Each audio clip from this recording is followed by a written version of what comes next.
Dober dan. Lep pozdrav. Precej muke je bilo, da je evropska politična elita definirala, kdo bi bil primeren kandidat za funkcijo predsednice Evropske komisije. In največ se je včeraj zvečer pokadil nemška obrambna ministrica iz Nemške krščansko-demokratske unije je, kot kaže, dovolj sprejemljiva za najširši krog. S tem so se precej na glavo postavile operacije vezane na te tako imenovane špicen kandidate, vodilne kandidate. Socialdemokrati so malo ogorčeni zaradi tega, morda tudi zato, ker je njihov favorit nekaj časa veljal za možnega predsednika komisije, govorimo o Timmermansu. Kaj to pomeni, da bo predsednica komisije prišla iz Nemčije? Zdaj beremo, kot lahko beremo, to so predlogi šele in najavlja se vroča debata. Morajo skozi precej zahtevno proceduro še. Tako je, ampak zdaj jaz bi to poskušal brati pod dvema vidikoma. En vidik je recimo iz slovenske perspektive, ki tudi ogromno pove, ni samo egoističen vidik, ne. Eden je pa pač evropski v smislu, kaj nam v bistvu nova Evropa ali pa poskus sestavljanja nove Evrope sporoča. Iz drugega vidika, se pravi, kaj nam ta vidik sporoča, so že, tukaj ne bo tople vode odkrila, analitiki po Evropi že ugotovili, ne, da gre pravzaprav za vzpostavitev osi Nemčija-Francija. Ampak ta os je vzpostavljena s tem, da je bil v paketu rešen še predlog, kdo postane prva osebnost Evropske centralne banke. Seveda, zdaj Francija je tukaj, o tem bo obširno pisala Saša Widmajer, ker se specializira pač na te vidike, ne, da je ne bova preveč vzele hodila, ampak gre tudi pogledati širše v interesih Francije, namreč verjetno že ščiti svoje prihodne interese pod vidikom problemov, kakršne ima danes Italija, ne. To se pravi to, da Christine Lagarde postaja šefica, v interesu Francije šefica Evropske centralne banke, je v bistvu nek manever, ki anticipira že prihodne težave, ne, možno, potencialno, ne. Saša bo o tem več pisala, ne, in gre za nekoliko, tudi na te stvari kaže biti občutljiv, ko bomo opazovali, kaj se dogaja.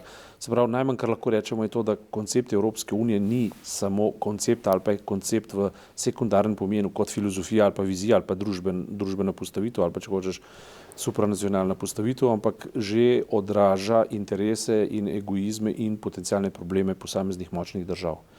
To je ena ugotovitev, v katero sodi seveda tudi observacija ali prepoznava dejstva, da je se pravi, da je v tem power gameu je izpadla Srednja Evropa pa te postkomunistične višegrajske države, ne, kar je zelo pomenljivo, ne, ker dokler je bila Evropska unija močna, je v bistvu igrala enakopravnost, in enakovrednost. Zgleda, da je ta igra padla. Se pravi, nekdo je nervozen v zvezi z Evropsko unijo. V šibkosti se ta os Pariz-Berlin bolj jasno definira. Zelo jasno se tudi razdelili so se interesne sfere, tako da bi imel Pariz pod nadzorom frankfurtsko monetarno oblast, medtem ko bi imel Berlin pod nadzorom bruseljsko politično oblast. Verjetno Francija pač poskuša nekako na ta način relativizirati moč evra, pač v tem smislu, da bo potrebovala na določeni točki neko prožnost, kakršna recimo v Grčiji ni bilo mogoče, ali drugače povedano. Mogoče so se močne države Evropske unije zavedle, da šojblanje Evrope ni bilo najboljša ideja. Že takrat je Christine Lagarde v Evropski trojki poskušala prehajati nasproti Varoufakisu kot finančnemu ministru Grčije, vendar ji to ni uspelo, zato ker je bil Schäuble premočen. Schäuble v bistvu ni bil, je pa bil tisti, ki je mu pod nadzorom potem Evropsko komisijo in pa trende, Nemčija pravzaprav je imela. In očitno je bila Angela Merkel sposobna z Macronom narediti ta kompromis do neke mere, oziroma to ugibamo, domnevamo. Se pravi, to si že opozoril, deva še politične konsekvence tega preigrati. Se pravi, države, ki imajo status ali perifernih evropskih držav, so po tem prvem kadrovskem razrezu očitno še bolj potisnjene v periferni status. Ja, to naj pripelje v drugo dejanje, te analize, namreč v tem, kje so se te države, višegrajske skupine, zafrkale. Spet na dveh nivojih, ampak ustanova pri tem pač drugem delu prve zgodbe. Drugi del prve zgodbe je ta, da so izrazito stavili proti socialdemokratu Timmermansu in so se spekli. Sprav s tem, ko podpirajo EPP, ker EPP je zdaj s tem predlogom spet relativni zmagovalec. Se pravi, prva ugotovitev je, da je ideja špicen kandidatov padla, kar pomeni, da velike igre ali power games spet stopi v veljavo in moment neposredne demokracije, ki to ni in nikoli ni bil, odpade. Ja, mislim, ta mimikrija je odpadla. Mimikrija, dejansko. Ja. In to mogoče sploh ni tako slabo. Zakaj bi se delali, da mi volimo špicen kandidate, če jih v resnici ne volimo? Ja. Se pravi, če bi mi hoteli voliti zdaj Timmermansa, bi morali voliti SD. To je ideja. To diši po nekem samoupravnem delegatskem sistemu. Demokracija v tem primeru pač ni neposredna, ampak je zelo, zelo posredna. Dobro, ampak recimo, da je to nek poskus. Osmoljenci so definitivno po tem, kar je zdaj videti, zeleni, kar pomeni, da nekdo sporoča, da se verjetno ne bo odpovedoval močnemu nadzoru neoliberalnih elit in neoliberalnih centrov moči, se pravi kapitalu.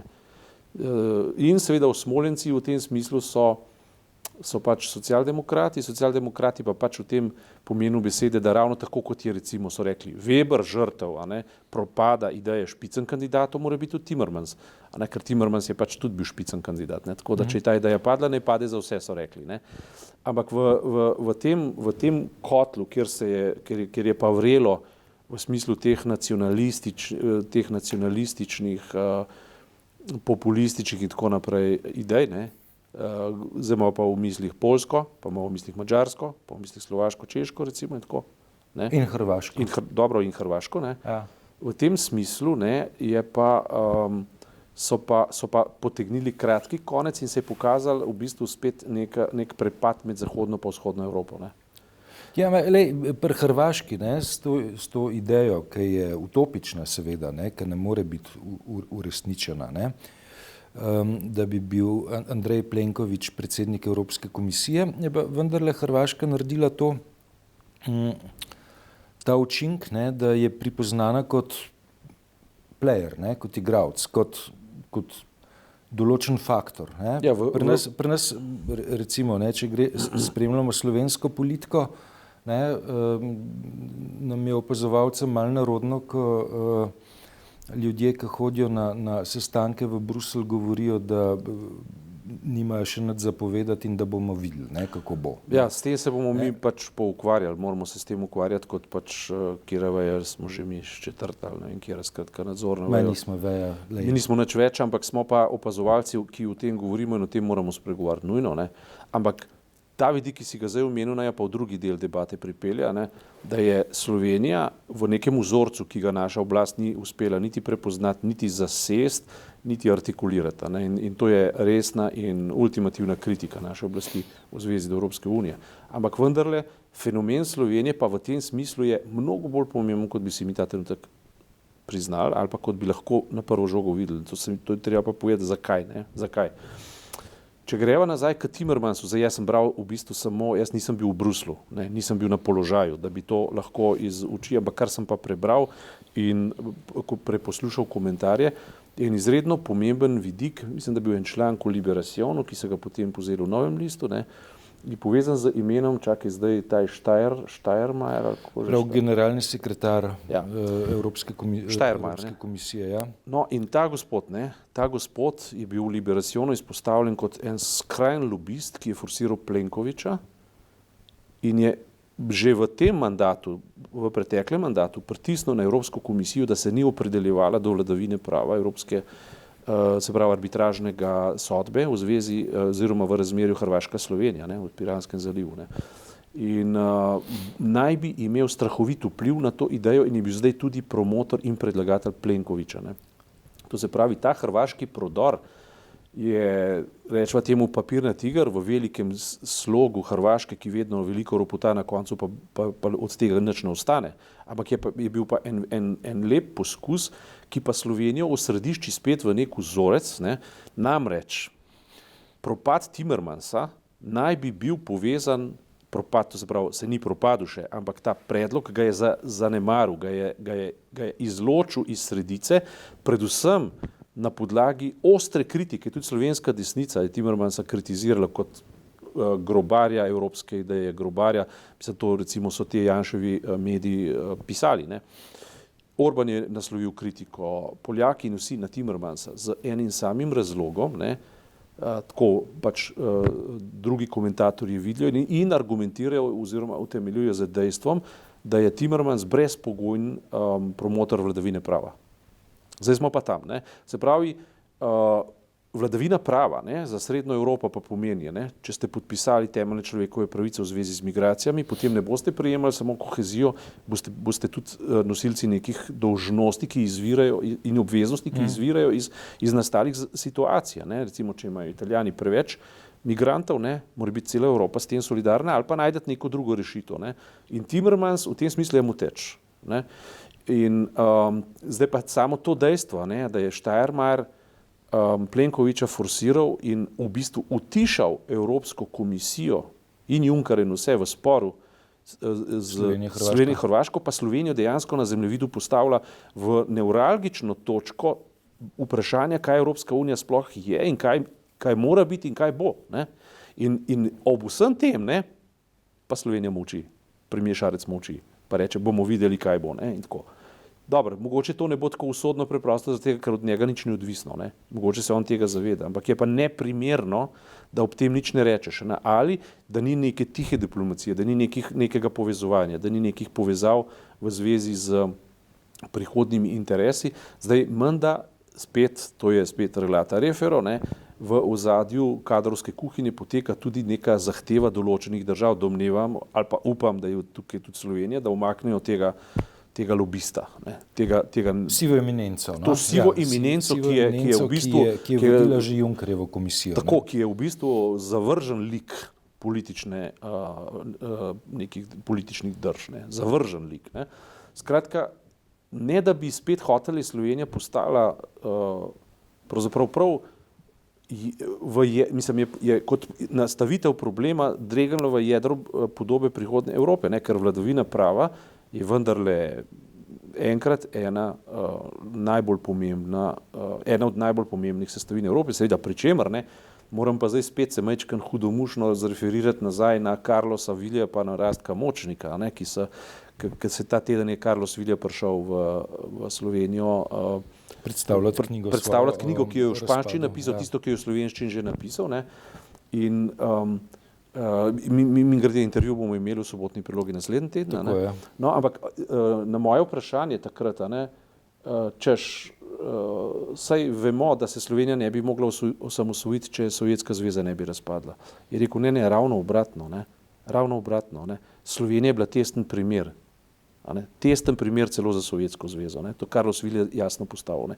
In če to ekstrapoliramo zdajšnjo situacijo, na Rastko Močnik je v spremni besedi potem pa govoril o pravnem fetišizmu, ne, ki včasih smiselne zadeve, ki so last politike, ne, preprosto obrne v neke formularje, recimo kaj je počela Evropska komisija za Grčijo in kaj je počela v nenazadnje s tem, kar je zdaj počne za Slovensko banko oziroma za slovenskimi organi pregona, ki v bistvu vlagajo tožbo proti, oziroma ki procesirajo Narodno banko Slovenije. Ne.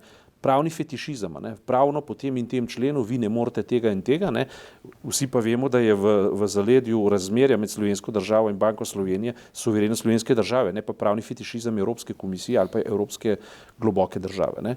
Namreč in to je zdaj bistvenega pomena za prihodnost, bom rekel, te evropske demokracije, ne, pri čemer so očitno ta velika os, ki so rekli Entente, ne, velika os, je razmišljala zdaj samo o tem, kako bodo zasedli ključne pozicije na osi denar, monetarna politika, ne, in Evropska komisija pač kot politična oblast, ne pa toliko sam princip vladavine prava, ne.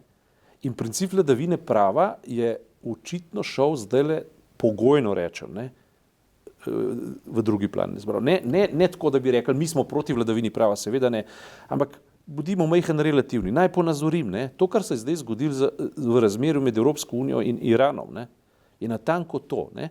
Evropska unija je rekla, ja, mi smo za to, da se spoštuje sporazum, ki smo ga z Iranom dosegli o omejevanju bogatenja urana, ampak in Amerika nima prav, ne, ampak ko pa Amerika postavlja ultimat, zdaj bo Trump postavil ultimat, evropska podjetja, če bodo sodelovala z Iranom in ne bodo spoštovala embarga, jih bomo pa mi zelo, zelo kaznovali, pa je mečka se popraskala, pa se je mehen stran obrnila in so zdaj Iranci zelo jasno rekli, Evropa ni držala svoje besede. Se pravi, podpisan sporazum naenkrat ni več veljal in to Evropska unija počne. Evropska komisija to počne. Tipičen primer je bil seveda v našem Piranskem zalivu, ne, vladavina prava je padla. Timmermans je pa rekel, vladavina prava šteje, ne. In tukaj, recimo v tem primeru, je tisto, kar je rekla Tanja Fajon oziroma slovenski socialisti, ne, pač upravičeno. So upozorili pač na ta vidik, da nekatere stvari so pa v Evropski uniji vendarle spoštovanje vredne in svete in da se bodo oni proti temu borili. Ne. Celotna desnica, evropske desnice, ki so sinonimne za Višegrajsko skupino, kar je paradoks nad paradoksi, ne, tako se pravi, bivše te komunistične ekspoziture so se naenkrat v nacionalne desnice spreobrnile, ne, a veš, so pa rušile Timmermansa ravno zato, ker so se ustrašili, da bo ustrajal na vladavini prava. A ne, medtem ko pa ta globoka Evropa, ki je pa naklonjena kapitalu in se preko EPP-ja poskuša umestiti bolj v institucijo Evrope kot sogovornika mednarodnem, se pravi Kitajski, Ameriki in tako naprej, kar je smiselno, kar je seveda smiselno, ne, ampak ne na račun vladavine prava. No, oni, recimo ta os, Macron pa Merkel, sta pa na to, domnevam, ne, bolj mislila na geostrategijo širšega pomena, ne pa globokih nijans, ne, ki pa so bistvenega pomena za demokracijo. Ne. Okay, zapletena procedura še čaka, ne, a je tveganje, da tole spodleti? Ne, nimam pojma, ampak res nimam pojma, ker nisem v Bruslu. Ker veš, to bi moral biti tam en teden ali nekaj, ja, veš, in se tam pa prešteti parlamentarce. Pa se z njimi pogovarjati in tako naprej. Ne. Ampak Lojze Peterle, ki je kakorkoli obrnemo strmaček na tistem parketu, ne, je javno povedal nekaj stvari in on, sicer vidno naklonjen EPP-ju, vendar rekel, stvar ne bo tako enostavna, ne, ker se pravi, on, če sem ga prav dojel, ne, je dal vedeti, da na koncu koncev bodo pač stisnili, močni bodo zrinili šibkejše, da bodo na koncu stisnenih zob pač glasovali za to, kar je treba. Očitno Slovenija je popolnoma lojalna in razpoložljiva za vse rešitve, ki bodo padle na mizo kot ukaz. Voljna, ja. Ja, voljna. In to je meni kot državljanu katastrofa. Ne. Se pravi, ti moraš pa neko suverenost vendarle pokazati. Ne. Kakršno koli že, ampak moraš imeti neko pobudo, neke predloge. Ne. V tem smislu so bili Hrvati bolj drzni, čeprav ultimativno neuspešni, ker se vedno ne, v zadnjem dejanju zafrknejo. Ampak vendarle, ne, mi v Evropi dejansko nismo več v podobi suverene države, ampak smo v podobi periferije. Ne. In to meni ni všeč. Resnično mi ni všeč, kot mi celotna Evropska unija v teh praksah vedno manj všeč, ne. Pri čemer seveda pripoznavam, da alternativ ni. Ne. Dobro, tole, kaj tebi ni všeč, bo še malo razčlenil, pa v soboto objavil. Tako je, ja. Pa čas bo pokazal. Ne. Ja.